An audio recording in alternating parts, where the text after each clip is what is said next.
Hello guys, welcome once more to our online class in physics. And my name is Mr. Damilola. Now in this video, we are looking at Jamb Physics 2019, question number 36 to 40.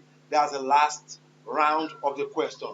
Don't forget that if you really enjoyed this video, click on the like button so that you can get more content from us from time to time. So let's simplify and work on question number 36 to 40 together. So let's take a look at it now. It says counting of currency notes with moist finger is based on the principle of diffusion, cohesion, adhesion, viscosity, or adhesion. Now, when you want to count money, we always use moist finger. Some people love to use their tongue, which is not healthy. They will just like it, and they start counting. Now, some people use moist finger to count money, but they are not being hygienic because the money you are counting is as gems. It has traveled around the world, it has traveled around the country, and then you are using the moist finger. You are touching the money and you are touching your tongue. So it's like you are transferring bacteria to your tongue, but that's not that's for biology. But this is a physics class. Now, what principle in science is being applied to? It helps to pick the money. It helps to pick the money easily. Now, is it diffusion or cohesion? That principle of picking the money easily. What principle is that? So is it diffusion, cohesion, viscosity, or adhesion? Now let's take a look at the meaning of these terms. Now, diffusion is the spreading of fluid within a container. Now, this question doesn't have a container. It's not the spreading of. Now, when we were asking about, we were talking about money, notes, currency. Now, there is no container. There is no spreading of fluid. It's not spreading like if you have in the case of a perfume. The perfume can diffuse because it's spread around the room. But this is not anything spreading, so it's not diffusion. Cohesion is the attraction between substance of the same material, e.g. mercury to mercury. Now you have water in your water, yes, and a moist finger, and moist finger and currency are not the same. So cohesion is not the answer because the substances, moist finger and currency, are not the same. So cohesion happens between substances of the same material. Then adhesion is the attraction between substances of different material, and adhesion becomes the correct answer because moist finger and currency are of different stuff. Okay, so therefore adhesion is the answer. Is the attraction between substances of different material, and therefore adhesion is the answer. Now viscosity is the last one. Let's talk about it briefly. Viscosity is the attraction between liquid layers. Now it is the force of friction, between liquid layer. Now friction between layers of liquid is viscosity, but there is no liquid. There is no layer of liquid. They are not liquid. We have currency and we have moist finger.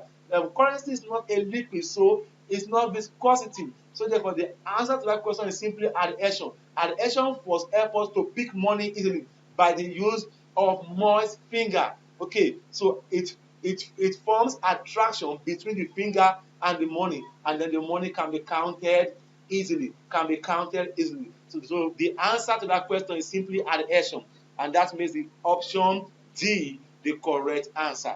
Now let's check out number 37. If negative charges are induced on an electroscope and a positive charge rod is brought near the cap of the electroscope, the leaf will what? Now, some of us we can still remember electroscope.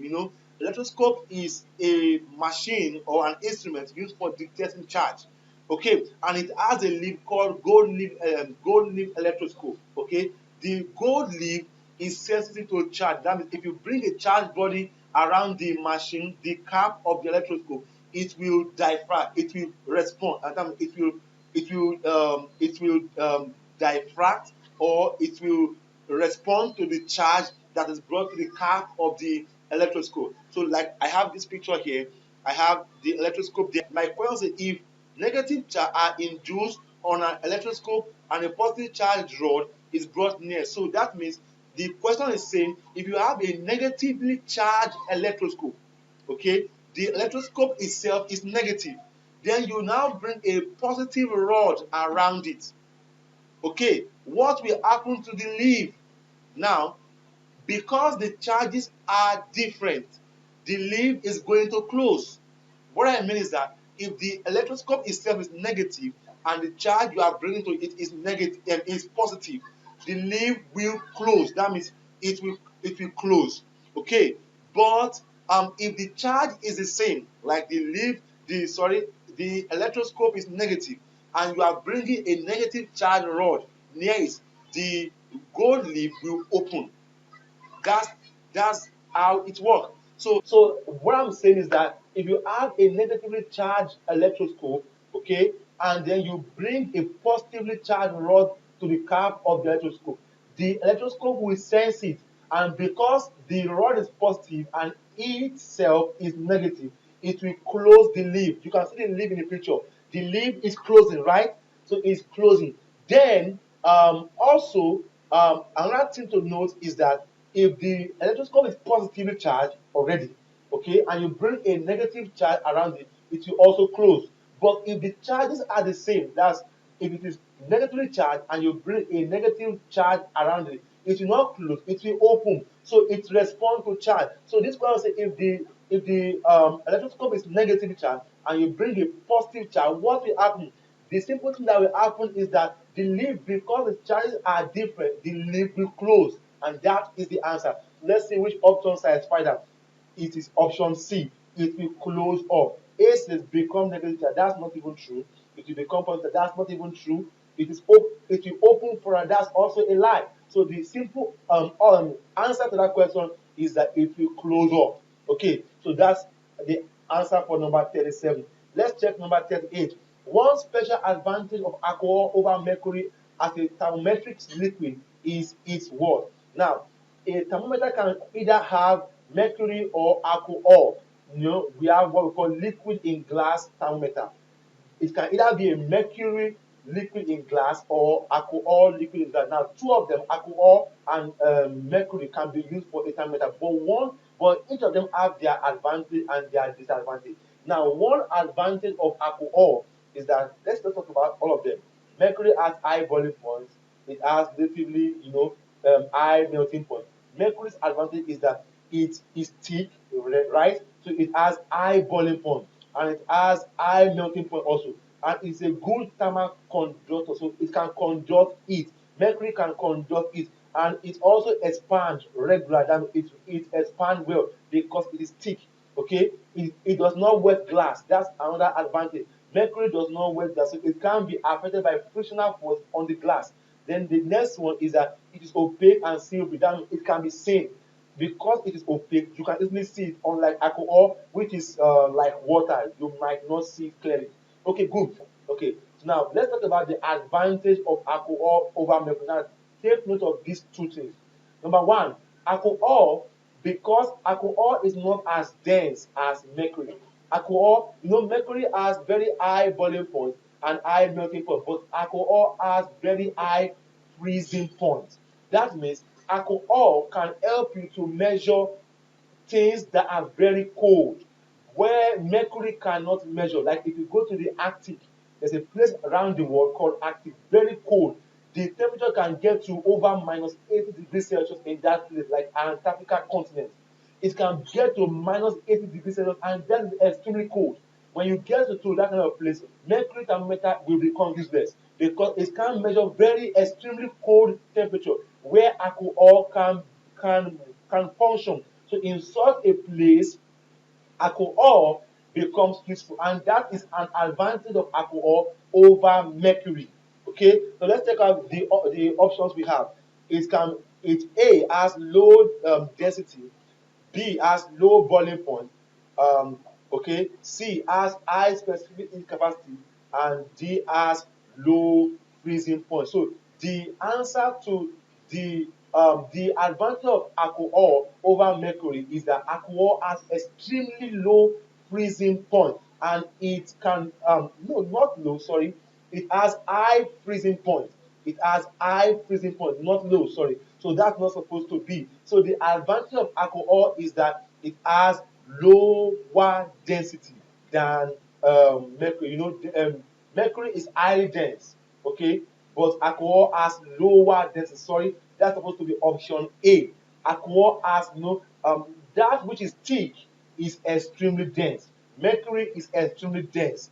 but alcohol is less dense. That means it's not as thick as this as mercury. So alcohol has low density, so that it has that advantage over mercury. So generally, the only advantage of alcohol over mercury, the major advantage, sorry, is that alcohol has low density than mercury, not low freezing point. It has high freezing point and it has low density than mercury, and that is the answer for number 38. Low density, option A, not option D, but option A. Sorry about that. So let's go to number 39. Number 39 says, which of the following is a property of steel? Now, we have it can easily be magnetized and demagnetized. It can be used for making permanent magnets. It cannot retain its magnetism longer than iron. It can be used for making temporary magnet. Now, don't forget steel in magnetism. That steel is under permanent magnet. Steel is a stubborn material, unlike iron.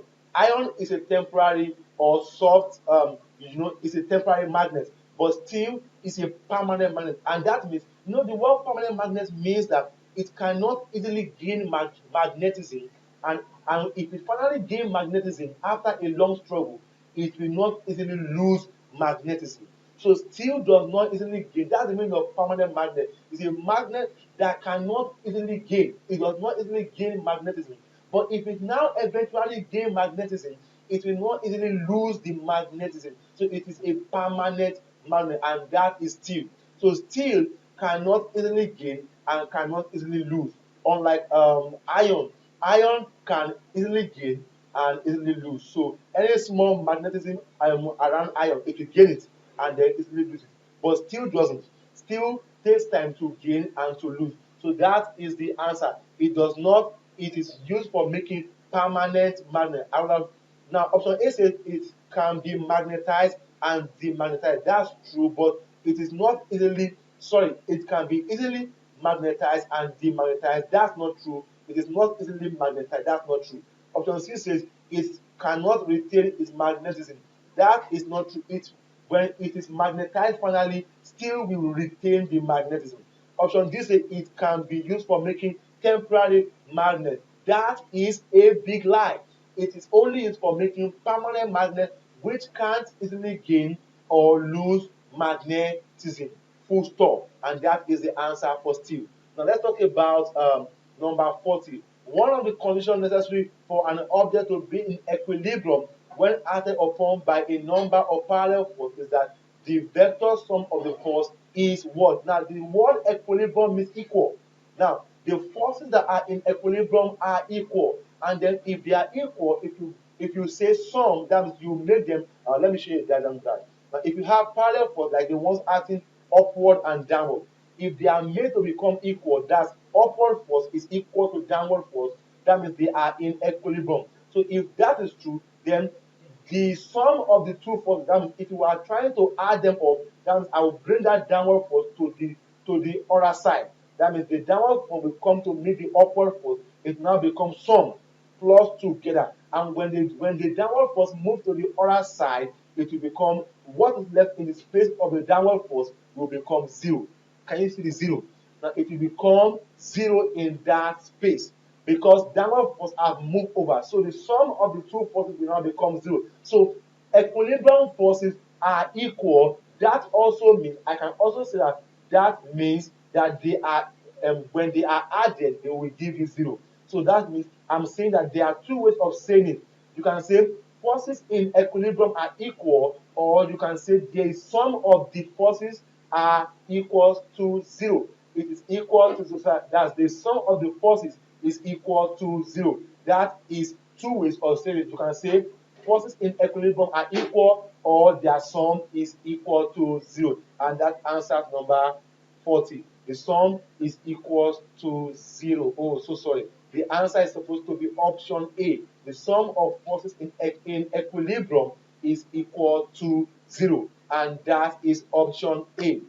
Some of the answers in the past questions are negative, are not correct. But actually, the real answer to this question is option A, and that is zero. Okay, so this brings us to the end of this video. Don't forget to like our page so that you can get more content from us from time to time. Until we see next time, guys, take care of yourself and bye for now.